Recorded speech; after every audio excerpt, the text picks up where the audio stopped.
Yo, I'm Candy, and today I be showing you what I did on my summer vacation. What I knit, where I went, what I bought, what I got. Um, we are in, I guess, mid-July now, and I spent a week, not this past week, but the week before that, in Philadelphia, United States of America. And I live in Virginia, so my family and I drove. And you know what driving means. It means I get to play passenger princess. The love of my life is quite happy to drive the family around, and that is a 5-hour trip. So I knew I had at least 10 hours in the car ahead of me, on top of, any downtime, being in the hotel. My sister lives in Philadelphia, so visiting with her. So of course I need to pack my knitting. It was a 7-day trip, and you can guess how many projects. You tell me in the comments how many projects you think you need for a 7-day road trip.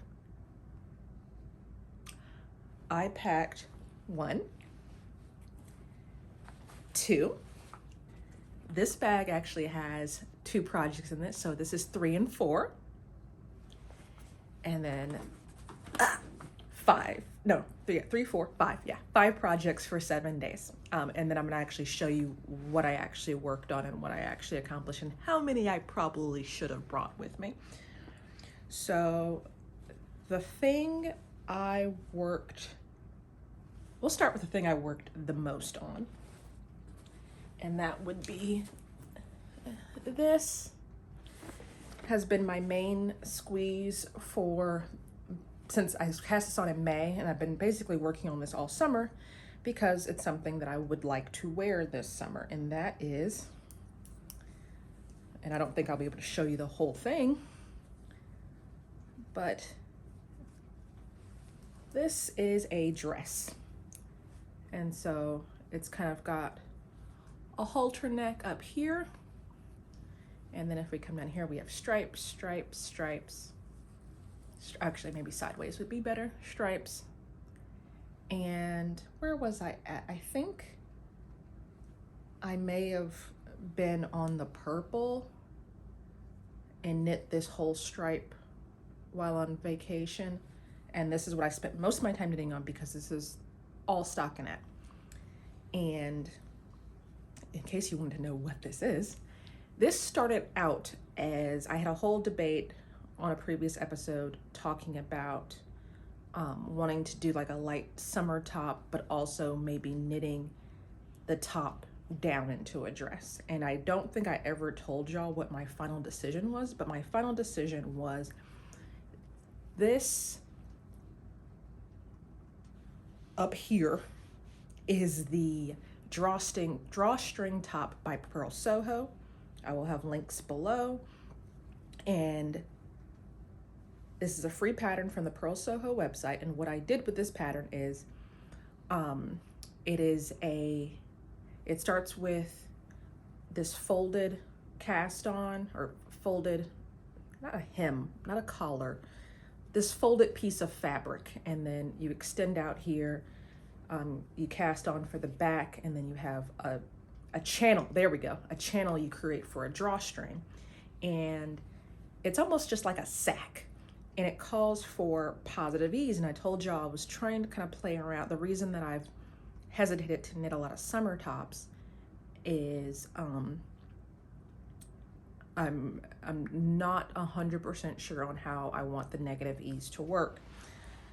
And so this one calls for like 2 to 4 inches of positive ease, and you have a drawstring and you kind of tighten it. So it's very forgiving. But what I did was I actually went for negative ease up here, and I don't have a lot of volume in my upper chest collarbone area. So I wanted it to be snug up here.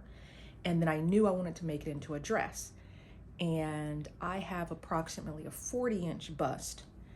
And around the biggest circumference around my rear end is about 44 inches. And so I knew at some point, so I guess I'm kind of pear-shaped, you would say. So my bust is about 40 inch. The widest part of my rear end is about 44 inches.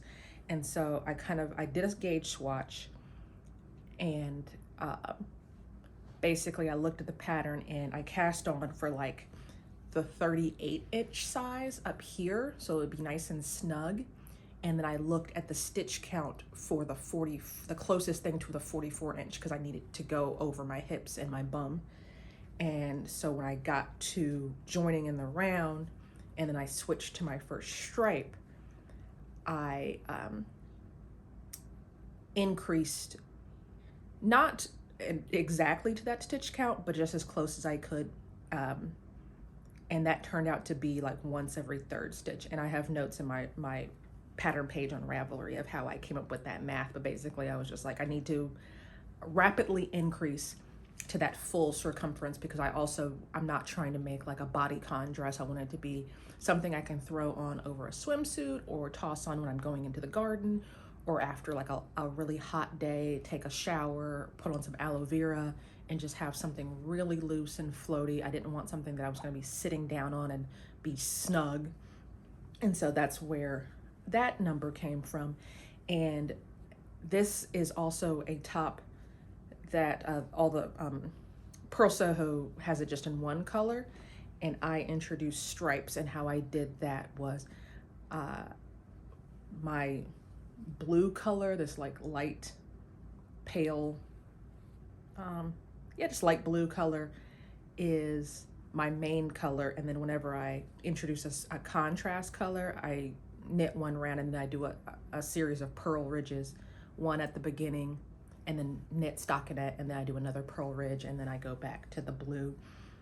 And this is just some random balls of what I believe to be some wool silk blends fingering weight that I had in one big bag. So all these contrast colors here, this like robin's egg turquoisey greeny blue, this purple, and now I'm ending with like this more greeny yellow, all came in a bag together. And they had some yarn labels, and I think it was like some wool and some silk. And then this light blue was actually a gift that my family got me from the local scrap store for like my birthday or Christmas or something. And it was like a giant ball of this blue yarn. And so striping all of that together has gotten me to dress length. And what I did there, so I rapidly increased here for my chest and my bum. And now I'm on my last color, and I did knit front back all around, and I want just a ruffle at the end. And so there'll be just it goes down to like about my knee, and did some rapid increases at the very bottom to get this last color to be a ruffle. And then I think what I'm gonna do for the edge, I think I'm gonna do like kind of like a rolled edge. And so I'm gonna do that same purl ridge at the very end, and then bind off. And I'm just knitting until I run out of yarn, and I've got about this much left. And like I said, it's a summery dress.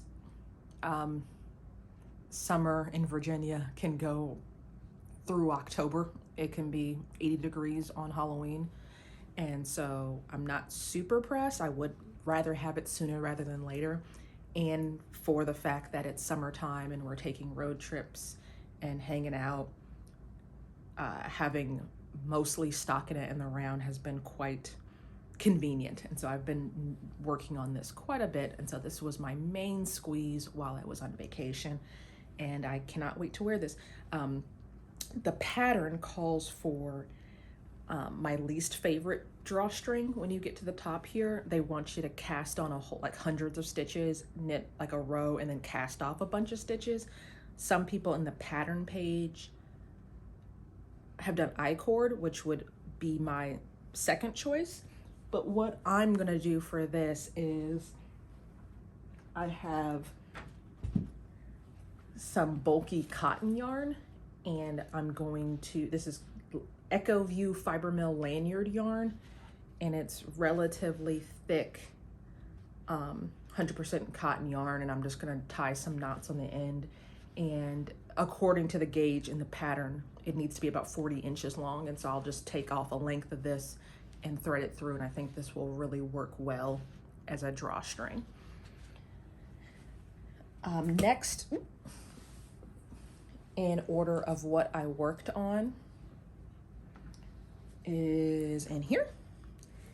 And the good thing about driving, like I said, you can pack a whole bunch of stuff with you. And so I took my folio of Chaogun needles and decided to do some swatching.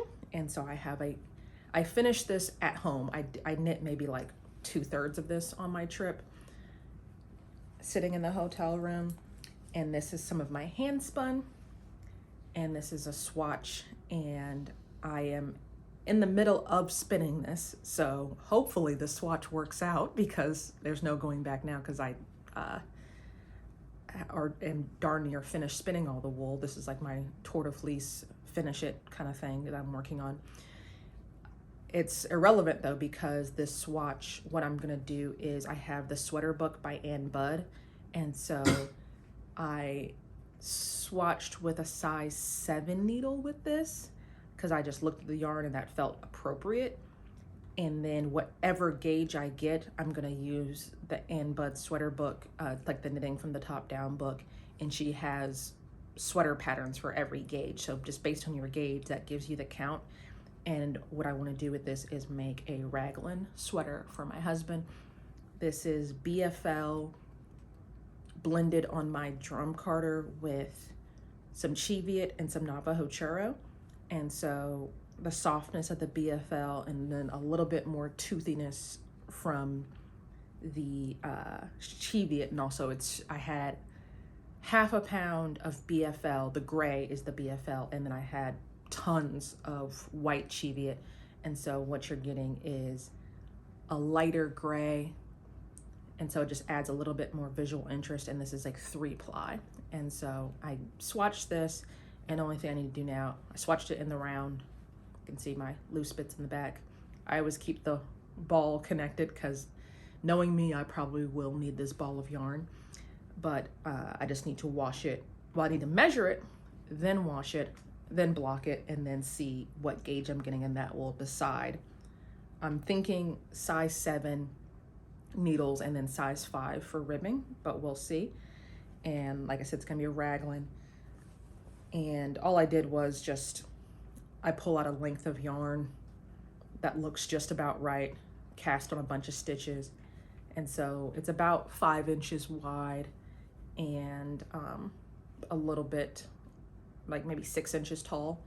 And I just try to go for the palm of my hand. And that's something that I do when I'm traveling and I don't necessarily have all my tools with me, or I can't just, have everything laid out the way I want it. I use a lot of body measurements. So I'll pull out a length of yarn that's about as long as my arm, cast that on, and then knit until it's just about the size of my hand. And that should be it should be bigger than 4x4, because if I'm swatching and I'm measuring a distance of 4 inches, I need some buffer on either side. Also with hand spun, I want to be able to measure multiple parts of the swatch and kind of take an average of what I'm seeing if I'm not having a lot of consistency over my spin. The next bag is my twofer. Well, actually, no, we'll go for my onefer. And this is a hat that I cast on a couple of weeks ago, and I maybe knit 2 rows on this while I was out of town, because I like to have, probably my favorite project for walking around is a hat, because I don't have to worry about multiple needles, losing a needle. It's small, it's compact, and I can just go on forever. This ribbing, this is the Hiberknitting hat by Stephen West, and this hat has 6 inches of ribbing, so I thought this would be a good thing to kind of knock out. The only thing about this is, one, I was really into knitting that stockinette dress, and I was knitting that in the car and stuff like that. This has not been great for walking around in the summer and knitting, because we've had an incredibly hot summer here, and most of the time I don't really feel much like walking around and knitting. Also, if I'm visiting, I want to hang out with my family. I don't want to be like over encumbered with something. There's one more thing you can leave behind, or one more thing you get snagged on, rushing from place to place in a big metropolitan area. So this mostly stayed in my bag, and I knit maybe a couple of rows on. And this yarn is actually like, one of my older yarns that I'm trying to, you know, every once in a while I go back and like dig through my stash and be like, oh, I've had this for a while. Let me try to use this. This is the Golden Rule by a local farm to me called Peace Hill. They have a fiber festival every year, but they have their in-house yarn is Peace Hill yarn, but then this is their Books and Sheep collection within that. And so this is the Golden Rule, Gilbert and Sullivan, and they always have like quotes from the book and stuff. So this is that, and I just have one skein of this yellow, and so I figured it would make a really nice hat for, I'm not knitting this for anyone in particular, probably someone in my family might want it, but I just wanted a project on the go, and the fact that this is an older yarn that I only have one skein of, I figured this would be a good project for that. Last but certainly not least,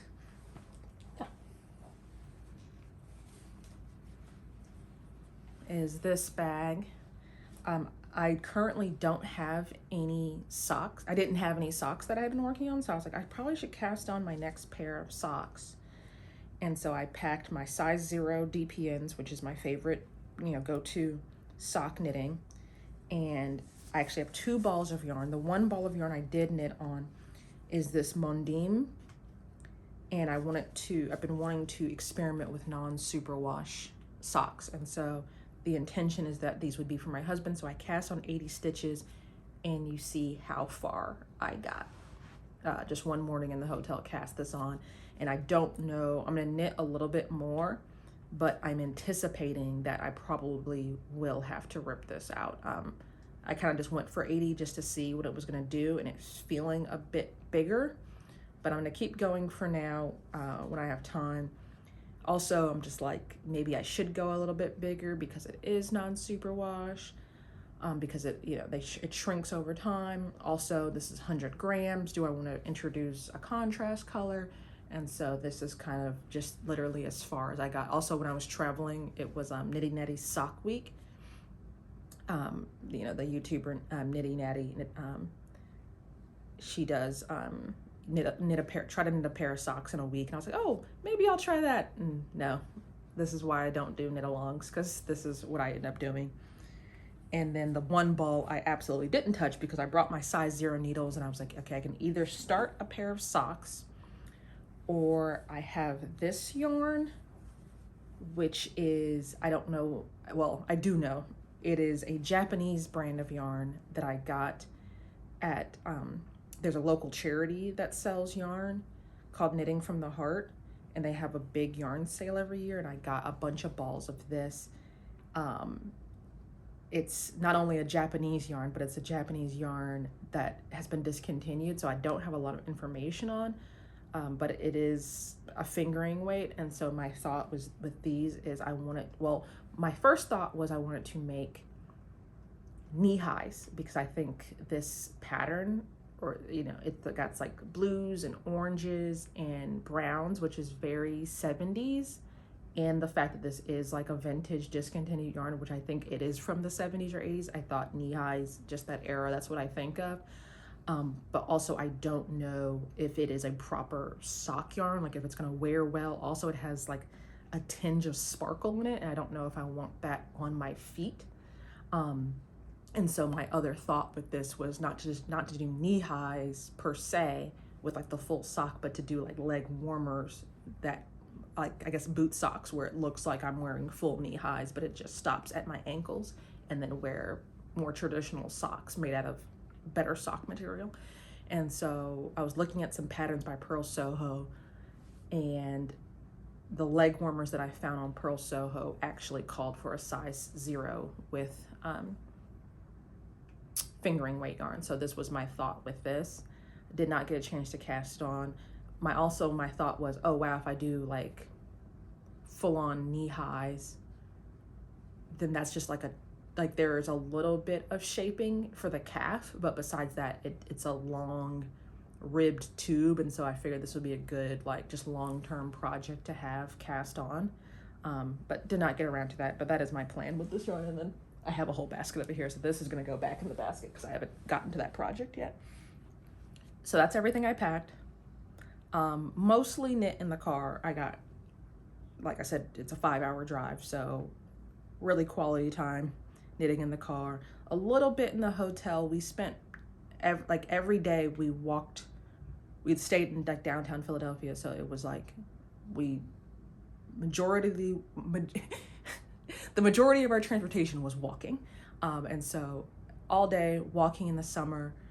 One day we got rained out, so when I get back to the hotel, I kind of just want to crash out. I played some video games and we watched some of the World Cup and stuff, and so really don't like, I think that I'm going to do all this knitting, but I really don't.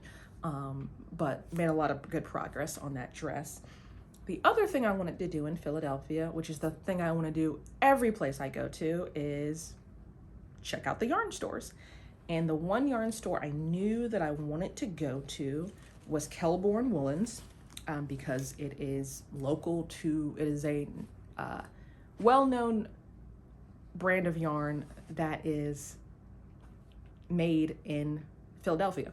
It's an American wool, and I was just like, okay, I know Kelbourne Woolens is there. I want to go to Kelbourne Woolens. So I was talking to my sister, and my sister was like, well, I'll take you to Kelbourne Woolens, because she offered to drive me. But let me take you to some other yarn stores too. And I was just like, okay, bet. I'm down. And spoiled for choice up in Philly. I have my closest yarn store. I have a Michael's about 10-15 minutes away from me. And then all of my local yarn stores are, the closest yarn store to me is local yarn store is probably like 40 minutes away. And in parts of town that I usually, like, I have to intentionally be like, I'm going to the yarn store. So I don't really get to the local yarn store. My kids and my husband will like go for Christmas and they'll go out to the yarn store and buy me things, but it's not like it's like right by the grocery store, or it's by over here. It's like completely out of the way. And it's 40 minutes south of me, 40 minutes west of me. There's quite a few in Hampton Roads, which is, an hour and a half away from me. So my sister, she took me to not only Kelbourne Woolens, I'll tell you the other two places we went to, and they were literally like 10-15 minutes away from our house, 3 of them. So not jealous or anything, I'm just saying. The first place we went to was a place called Stitch Central.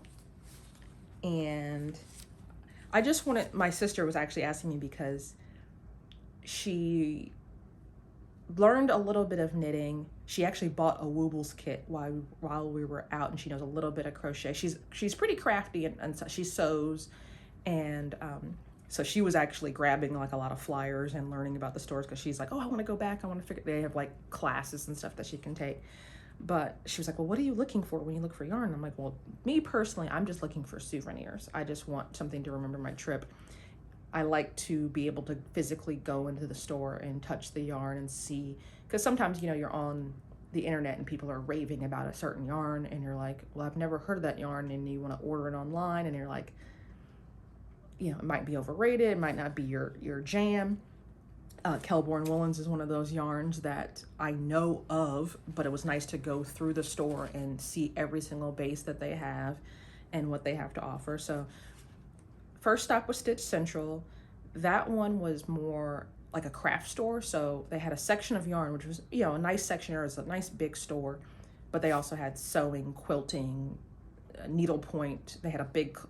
They actually had like a group that was meeting. So they have a meeting area. And then I think next door, they're going to build like a bead store. And I got these minis, and this is Union Street Fiber in the Drunken Shimmer base. And the person who rung me up actually dyed this yarn. So this is locally dyed. These are both one-of-a-kind leftovers that she just, over the course of owning a yarn business, you end up with little extra things. And so this is Drunken Mermaid in a one-of-a-kind colorway. And then this is Drunken Shimmer in a one-of-a-kind colorway. And this is like a appley, neon-y green with some sparkle. This is like a pink with some sparkle, and definitely my aesthetic. It's a sock yarn, 20% nylon, 5% stellina, 75% merino. And my thought with these was, one, they caught my eye. 2, Union Street Fiber. It was a local, yarn dyer. Turns out it was the cashier's yarn. But also, in my imagination, this went with this. This is a pack of minis I got 3 years ago at this point. When me and the mister went to go see Beyonce in Maryland, this was my souvenir yarn from a Maryland yarn store, and I have not used it. And so my thought was that these would go well with these. Looking at this now, I don't see the vision, but that was what was happening in my imagination. My thought now, let me show you the rest of the things that I got. Well, actually, I will tell you. My thought now was, I did not realize that the Coziest Memory blanket, it's like a series of mitered squares knitted together in a blanket, is a free pattern. And so I'm actually thinking about doing that and like getting all my minis together, maybe like over Christmas, and putting all of my minis in a bag and doing the Coziest Memory. And I believe those squares take 5 to 6 grams each, and these are like 20-gram minis. But I need to see how many minis I have together and probably pull in scraps too. And I have a lot of my Richmond yarn, and I thought it would be cute, you know, because my sister lives in Philly. Maybe we could do like a sister knit. I could like do something that's like, oh, Philly and Richmond together. But then also I have a lot of souvenir yarn from other places, so maybe like assemble it in such a way that it's like a story of all the places that I've traveled and gotten yarn from. But I need to gather all of that up, because I think I want to make kind of like a lap size blanket, but I feel like that pattern, the pattern doesn't give you any yardage estimates because it's completely flexible. What you can make it as big as you want it, small as you want it. But I'm thinking for a lap size, I probably would need 400 grams of a fingering, or maybe 1,200 yards of a fingering.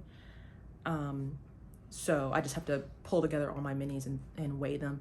Also, I could just put it in a bag. I know some people will start that blanket and just leave it in a bag, and then as they get yarn, they add to it. Since I do want it to be kind of random, I don't think that that's going to be too bad of a decision. I definitely have enough fingering weight yarn, but I don't know if I have enough minis, or I have enough scraps, or I have enough souvenirs. But that's the thought with that. The second store we went to was a place called Love to Knit, and that was inside of a kind of like a mall shopping center type situation. And another place, really good vibes. It was a little bit smaller, but it's 100% all yarn and knitting, crochet, and they might have a little bit of needle felting stuff. And they had like some sort of group was meeting, so like the energy was really high. And what I got from there, they had a nice little like back room that had clearance stuff, but then they also had a table. And what they do there is they have a charity arm of the store where they teach inner city Philadelphia kids to knit and crochet. And they had a whole table of yarn, and it was like you could only pay cash or Venmo, but all of the money for that table of yarn went to this program where they teach kids to knit. And so I got, I looked a little bit, they had some nice clearance, but I was just like, I was trying to limit it to only a couple of things per store. So I went for the charity yarn, and this was $20 for 2 skeins of Dream Billy Kid Silk. It's a lace weight kid mohair, 70% kid mohair, 30% silk. Each of these is 25 grams, and each of these is 225 yards. And this usually goes for probably about 15 bucks each. I paid $20 for the bag, so I paid $10 each for these. But I also wanted to just support the charity. It wasn't about getting a good deal on it, but I actually did get a good deal on it. I imagine people donate yarn, and this isn't the type of yarn you would teach someone to knit or crochet with, and so they sell it to make money for the charity. My thought with this is like literally in my wheelhouse of colors that I have. I try to stick to a palette when I'm shopping for yarns. But my immediate thought with this, because I was looking through the clearance and they had like a lot of spools of mohair, I was thinking of spinning with this and doing like a combo spin, one strand of hand spun and then plying it with this to stretch out that yardage. And I think that that would just be a really cool textured thing. But also this could be just a mohair dare in a shawl. Super cute. And then last but certain, oh, and then also, I think this was at Stitch Central. Yes, this was at Stitch Central.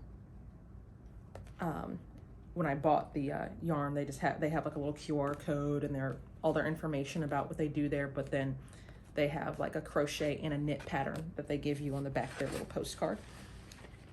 Last but not least, we went to Kelbourne Woolens. Kelbourne Woolens was a little different. Like the vibe was very like, they weren't like, it wasn't like rude or anything. It was just quiet.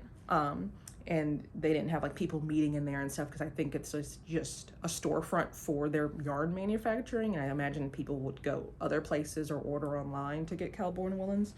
Also, it was starting to rain, so that might have been it too, but it was just very quiet, more, I guess, buttoned up vibe. But the cashier was very nice. She asked me about I told her that I was looking for souvenir yarn. I ended up getting this bag with my purchase, and then I got a little needle gauge that has Kelbourne Woolens on it, and it's a little keychain, and more minis. And I'm not always great with shopping, especially when I feel like I'm in a bit of a rush, because it was like the last day of our trip, and my sister was nice enough to drive me around, so I was trying to like make decisions relatively quickly. And I ended up with two kind of sets of minis, and now I'm like seeing like, oh, they kind of do go together. So this was the first family I got. This is their perennial base, which is their superwash merino, 25% Surrey alpaca, 15% nylon, 49 yards per 10 grams. So these are 10 gram minis. And I got these three, which I think go together really nicely. And the yellow is pineapple. I know that. The blue is ultramarine, and the orange is vermilion, which I think is like more of a reddish orange. And my thought with these is these kind of more go with my Richmond. When I say my Richmond yarn, I have the yarn I got from Dances with Wool that it's all themed with places in Richmond, and they're like very more like jewel tone, deeper colors. And I was just like, oh, this could be like my Philly Connect Richmond project. And I just like this palette that I put together. And I also could have just gotten one skein of a solid color, but that's just not how I knit. I like scrappy projects, and I love the minis. The minis are like $4 each, so I basically got the equivalent of one skein, but just in a bunch of different colors. And then this was my second palette, and this is neon lime, neon pink, and lead. The gray is lead, obviously. And this was my first instinct. This is definitely more like me. And once again, I kind of felt like these could kind of go together. And then this could go, and I was also thinking about a friend of mine, giving this to her as a little trinket of my travels. I don't know. But I just also love minis. And like I said, I think the mitered squares in the Coziest Memory, I think, look better with solids. And so I'm thinking that this would also work well in that. Like, I don't necessarily like the idea of a scrappy miter square, because the mitered square, the way it happens at an angle, so you end up with like, I just feel like the stitches are a little distracting with speckled yarn or striped yarn. And so I think I would like it a lot more in solids. And so I think that this would go nicely, and then I could pull in some of my other solids. Also, I would not use these for socks, even though they are superwash, because the wool content is only 60% wool, and it's got a lot of that. It's 25% Surrey alpaca, so I think the socks would pill and they would not last very long. But I think this would go nicely, and I also think alpaca has stretch to it too. But I think it would go nicely. I could mix it with some other types of yarns and a blanket, and I don't think it would be a big deal to have like one square of Surrey alpaca. It would also be quite luxurious too to have like a Surrey alpaca blanket situation. I'm looking for like something that I can just put on my lap when I'm watching TV when my feet just get a little bit cold. So nothing like hard wearing or anything like that. Also, the husband saw these and was just like, oh, are those for socks? Because he loves his hand knit socks. So of course, minis can always be used for contrasting heels, cuffs, toes. Not those minis, these minis though. And I think I have some other sparkly, I have like a yellow and some sparkle minis. So that was that. Last but certainly not least, my sister, I told you she's a little bit crafty, but I believe her main hobby is shopping, and I don't think she'd mind me saying that. And she loves a good garage sale, estate sale, and so she's always on the lookout for knitting things. If she sees something that's knitting related, she usually either will shoot me a text to show me what she sees, and like, oh, should I get this? Should I not get this? But usually if it's like books or yarn, she snatches it up for me, which is also my love language, is I saw this and thought of you. So I'm always down for that. So she got some books and was just like, if you want them, take them. The first one is Minnow Knits 2 by Jill Eaton. More uncommon knits for kids, big and small. A little bit of a let me see, because I'll end up dating myself if I say, oh, this looks kind of old, and it's just like, no, this is normal age book. This book was published in 1998, so I would not call it. I think vintage is 30 years old. Maybe it is. Okay, oh wait, 18. Oh wow, this book is almost 30 years old. But also 1998 was not that long ago. 1998 was only 2 years ago, guys. Anyway, Minnow Knits 2.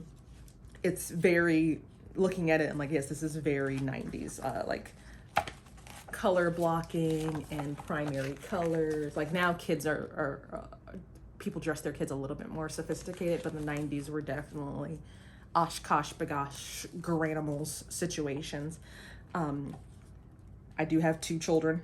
I do want to knit for them, so I am gonna hold. There's also a dog sweater in here that I could knit, and there's a sock puppet there. So it's not all clothes for children. It's some just children adjacent type things, and sometimes you just need the measurements. But there is a cabled sweater in here that's like a chunky cabled sweater, very Kevin McAllister, and I'm thinking about knitting that for my older daughter because I have some acrylic wool blend yarn that I think would lend. Actually, the girl in the back is wearing the sweater. She's like playing in the snow in this white sweater, and I think that would be a good use of this. With books like these, I can't imagine she paid more than like a couple bucks. So if I knit even just one thing out of here, that's, you know, the average pattern's going for like $5 to $8 these days. So this one's a winner. This one, I don't know if I'm gonna hold on to. This is Luxury Knits by Amanda Griffiths. Simple and stylish projects for the most desirable knitwear. And this feels very 90s as well. This one was published in 2005, wow. This is, so it's a lot of cashmere, a lot of silk. The only issue with this is that it's not terribly size inclusive, and it's not only is it not size inclusive, but a lot of the sizes, like I'm at the top range of some of these, so like that's why I was like, oh, it has to be the 90s, but this was like the early 2000s, I don't know, 2005. They'll have small, medium, large, and usually small is 20 something inches, medium might be 30 something inches, and then the large will be like 40 some inches, and I'm at the top of that size range, so there's a chance that I could knit something in here and it not fit me.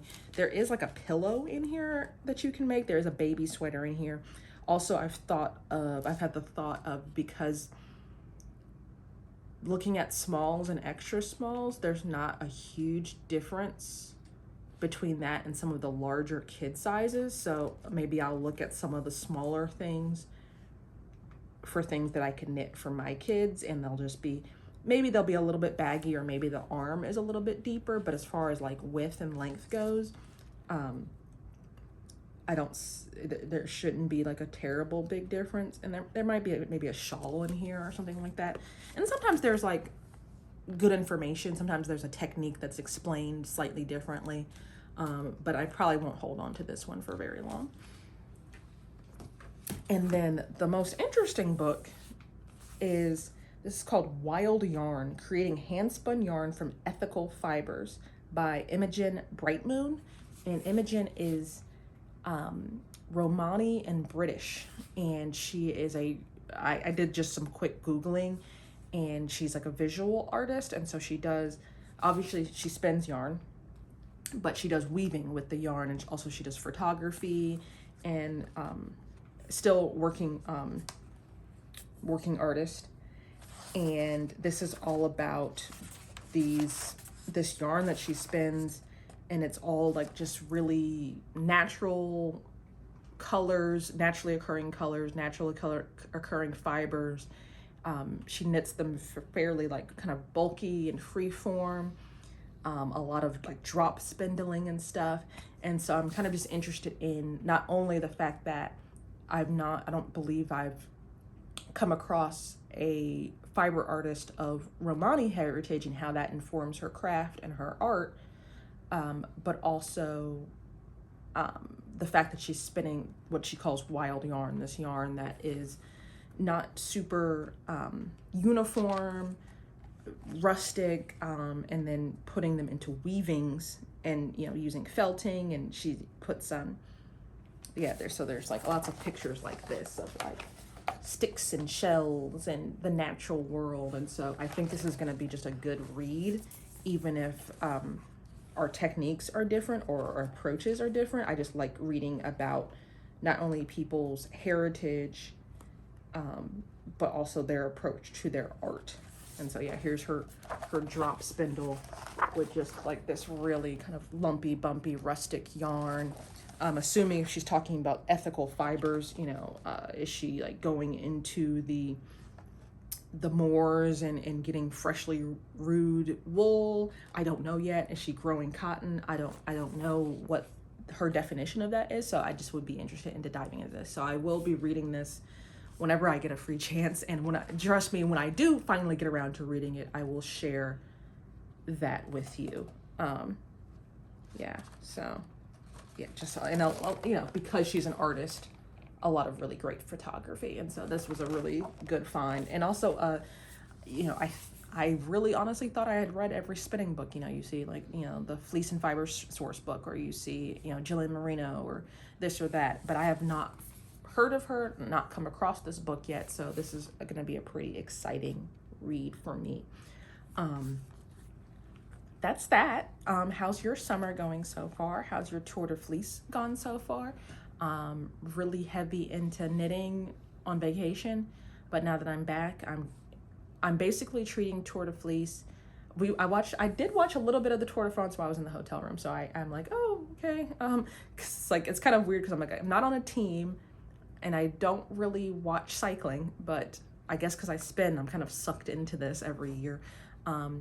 So my plan now is just to treat spinning like it's my main, you know, I'm a knitter who spins. And so for the rest of the Tour de France, which I believe it ends on the 23rd, I'm going to be a spinner who knits sometimes. And so I lost a week traveling, and now I'm just like all day, every day doing fiber prep, spinning, drop spindling.